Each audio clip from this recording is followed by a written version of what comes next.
Welcome to Ajay tutorial centre. বন্ধুরা, আজকে এই ক্লাসে আমরা অটোক্যাড বাংলা টিউটোরিয়ালের ওপর একটি নতুন চ্যাপ্টার স্টার্ট করতে যাচ্ছি। সেটি হলো ইন্ট্রোডাকশন অফ আইসোমেট্রিক। তো সবার প্রথমে আমরা জানবো আইসোমেট্রিক ড্রয়িং কি। তো তোমরা হয়তো অনেকেই জানো যে আইসোমেট্রিক হলো একটি 3 ডাইমেনশনাল বা 3D ড্রয়িং, কিন্তু এটি ঠিক নয়।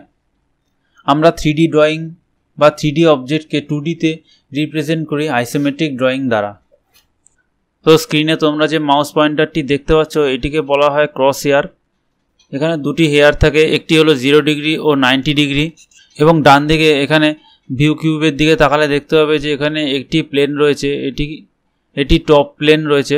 আমরা যে 2D ড্রয়িংগুলো করি সেগুলি সব টপ প্লেনে হয়, কিন্তু যখন আমরা আইসোমেট্রিক ড্রয়িং করব তখন আমাদেরকে 3টি প্লেন নিয়ে কাজ করতে হবে: টপ প্লেন, রাইট প্লেন এবং লেফট প্লেন। তো প্রথমে আমরা দেখব আইসোমেট্রিক ড্রয়িং করার জন্য আমাদেরকে প্রথমে কি করতে হবে। তো আইসোমেট্রিক ড্রয়িং করার জন্য প্রথমে আমরা দুভাবে করতে পারি। একটি হলো কিবোর্ড শর্টকাট কি এর মাধ্যমে, আরেকটি হলো এখানে মেনু বার থেকে। তো প্রথমে যদি আমরা শর্টকাট কি ইউজ করি তাহলে আমরা কিবোর্ড থেকে ডিএস লিখে এন্টার প্রেস করব। ডিএস মানে হচ্ছে এখানে ড্রাফটিং সেটিং। তো এখানে ড্রাফটিং সেটিংয়ের একটি বক্স ওপেন হয়ে গেছে। এবার এখানে স্ন্যাপ অ্যান্ড গ্রিড যে ট্যাবটি রয়েছে, এই ট্যাবের আন্ডারে এখানে স্ন্যাপ টাইপ যে তোমরা দেখতে পাচ্ছ, এটি এখন রেক্ট্যাঙ্গুলার স্ন্যাপে রয়েছে। তো আমরা যদি আইসোমেট্রিক স্ন্যাপে চেঞ্জ করি সেক্ষেত্রে আমাদের এখানে আইসোমেট্রিক স্ন্যাপ যে অপশানটি আছে এই অপশানটিকে অন করতে হবে।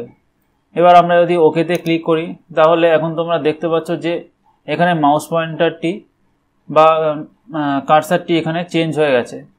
তো আবার যদি আমরা 2D ড্রয়িং করতে চাই বা 2D মোডে ফিরে যেতে চাই সেক্ষেত্রে ডিএস লিখে এন্টার প্রেস করে আমরা রেক্ট্যাঙ্গুলার স্ন্যাপ এখানে ক্লিক করে আবার ওকে করে দেবো।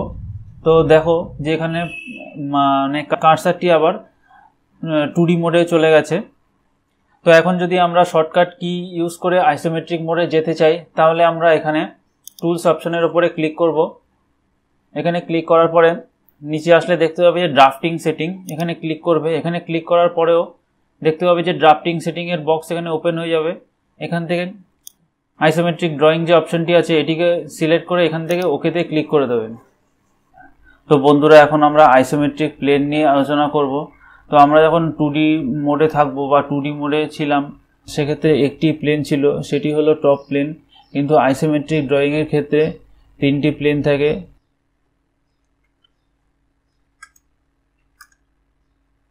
তো এখন তোমরা এখানে দেখতে পাচ্ছ যে আমি এখানে উদাহরণ হিসাবে একটি বক্স ড্র করেছি। তো আইসোমেট্রিকের যে 3টে প্লেন থাকে সেটি হলো এখানে রাইট প্লেন, লেফট প্লেন এবং টপ প্লেন। তো রাইট প্লেন আমরা কাকে বলবো? যখন এখানে অ্যাঙ্গেলটি 30 ডিগ্রি থেকে 90 ডিগ্রির মধ্যে থাকবে তখন সেটিকে আমরা রাইট প্লেন বলবো। এবং লেফট প্লেন আমরা বলবো যখন অ্যাঙ্গেলটি 90 ডিগ্রি থেকে 150 ডিগ্রির মধ্যে থাকবে তখন আমরা সেটিকে লেফট প্লেন বলবো। এবং টপ প্লেন আমরা বলবো যে অ্যাঙ্গেলটি যখন 30 ডিগ্রি থেকে 150 ডিগ্রির মধ্যে থাকবে। তো এখন আমি যদি 2D মোডে আসি তাহলে এখানে আমরা রেক্ট্যাঙ্গুলার স্ন্যাপে ক্লিক করব। তো এখানে আমি একটি লাইন ড্র করব।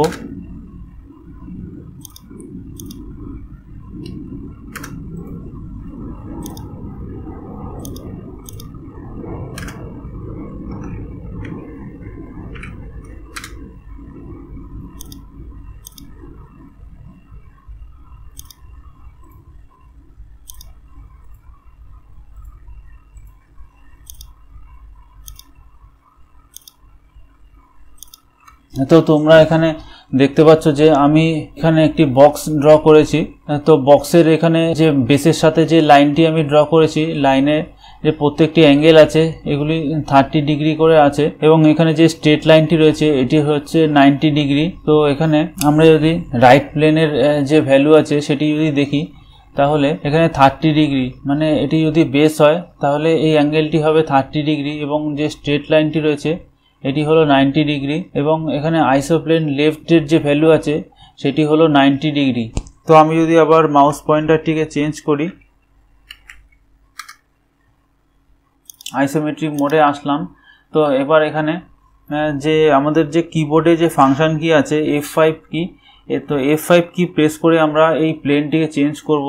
তো তো তোমরা এখন কমান্ড প্রম্পট এরিয়ার দিকে তাকালে দেখতে পাবে যে আইসোপ্লেন লেফট এখন রয়েছে। তো আমি যদি আবার F5 প্রেস করি তাহলে দেখতে পাবে যে আইসোপ্লেন টপ, অর্থাৎ এখানে যে কার্সার বা মাউস পয়েন্টারটি রয়েছে, এই মাউস পয়েন্টারটিকে যদি আমি এই বক্সের এখানে ধরি তাহলে তোমরা দেখতে পাচ্ছ যে এখানে angle between 30 degree and 150 degree, মানে এখানে যে রাইট সাইডের যে অ্যাঙ্গেলটি আছে এই অ্যাঙ্গেলটি হলো 30 ডিগ্রি এবং লেফট সাইডে এখানে যে অ্যাঙ্গেলটি আছে এটি হলো 150 ডিগ্রি। এবার যদি আমি আবার F5 প্রেস করি তাহলে দেখতে পেলে যে কার্সারটি চেঞ্জ হয়ে গেল আইসোপ্লেন রাইট। তো আইসোপ্লেন রাইট যে আছে এই কার্সারটিকে যদি আমি এই পয়েন্টে ধরি তাহলে আইসোপ্লেন